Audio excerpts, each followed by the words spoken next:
मिट्टी में मिल गए हैं इरादे यजीद के, लहरा रहा है आज भी परचम हुसैन का। हिंदुस्तान की तारीख में इमाम हुसैन की शहादत को अलग अलग तरीकों से याद किया जाता है। कहीं पे लोग अपनी मजलिसें सजाते हैं, कहीं पे लोग अलम उठाते हैं और कहीं पे लोग ताजिए बनाते हैं।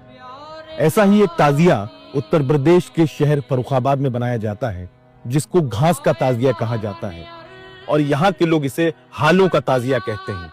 हालों का ताजिया इसको इसलिए कहा जाता है क्योंकि हाल नाम की एक घास से इसको बनाया जाता है और इसकी तारीख कम से कम 200 साल पुरानी है।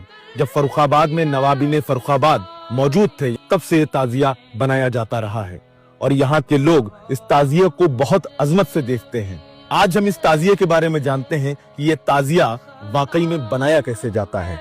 अस्सलाम वालेकुम, मेरा नाम है मोहम्मद सजाद। हमारे वालिद साहब ये ताजिया बनाया करते थे।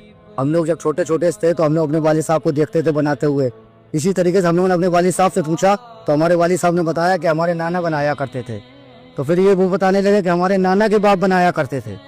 तो ऐसी पुश्तैनी चलता चला आया। हमने अपने वालिद साहब को बनाते हुए देखा, फिर हमारे वालिद साहब का इंतकाल हो गया तो फिर उसके बाद में हम लोगों ने भाइयों ने बनाया। इस ताजियों का हम पहले जो है खपच्चों का ढांचा बनाते हैं, फिर उसके बाद में उसके ऊपर खजूर की चटाई सीते हैं और फिर उसके बाद में उसके ऊपर रुई सीते हैं। फिर अब बीज लगाते हैं। ये हालों का बीज जो आता है उससे ही बनाया जाता है। इस ताजिए से क्या बात है, हम यकीदे दिल से मानते हैं। हमारे वालिद साहब करते चले आए ये ताजिएदारी, इसलिए हम लोग भी करते हैं ताजिएदारी। ये तकरीबन 200 साल तकरीबन हो गई है। हमारे वालिद साहब बताया करते थे, हमारे वालिद साहब के नाना के बाप बनाया करते थे। पुश्तैनी चलता चला आ रहा और तकरीबन 20-25 साल तकरीबन हम लोग हो गए बनाते हुए। इस ताजिए को बनाने वाले खुद बताते हैं कि एक मर्तबा इन्होंने ताजिया नहीं बनाया तो उसी बार इनके बेटे की हालत बहुत नाजुक हो गई, तो इन्होंने जल्दी जल्दी से कागज का ताजिया वहां पे रखा तो उनकी तबीयत सही हो गई। इस ताजिए को दिखाने का मतलब ये है कि आज भी पुराने कल्चर्स, पुरानी सकाफत लोगों के दिलों में जिंदा है।